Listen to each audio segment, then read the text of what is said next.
Seulement 1 heure après l'annonce des premières estimations des résultats des élections européennes de ce dimanche, Emmanuel Macron a annoncé dissoudre l'Assemblée nationale. Après avoir procédé aux consultations prévues à l'article 12 de notre Constitution, j'ai décidé de vous redonner le choix de notre avenir parlementaire par le vote. Je dissous donc ce soir l'Assemblée nationale. Je signerai dans quelques instants le décret de convocation des élections législatives qui se tiendront le 30 juin pour le premier tour et le 7 juillet pour le second. Ces élections législatives anticipées permettront d'élire 577 nouveaux députés. J'ai réussi à dormir que 3 heures cette nuit, tellement j'étais offusquée de ce qui se passe en France. C'est pas l'image de la France qu'on voudrait que les autres pays aient de nous, quoi. Très surprenant, donc je ne sais pas du tout ce que va donner les législatives. C'est vrai que on a un peu peur quand même.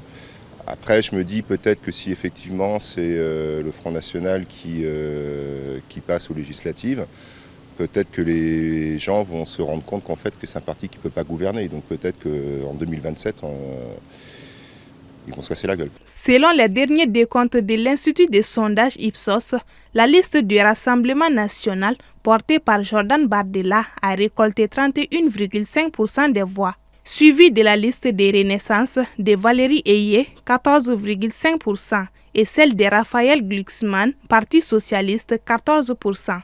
Selon Emmanuel Macron, le score de la liste du camp présidentiel n'est pas un bon résultat pour les partis qui défendent l'Europe, regrettant que les partis d'extrême droite, qui ces dernières années se sont opposés à tant d'avancées permises par leur Europe, progressent partout sur le continent. Cette dissolution a été vivement critiquée par d'autres partis.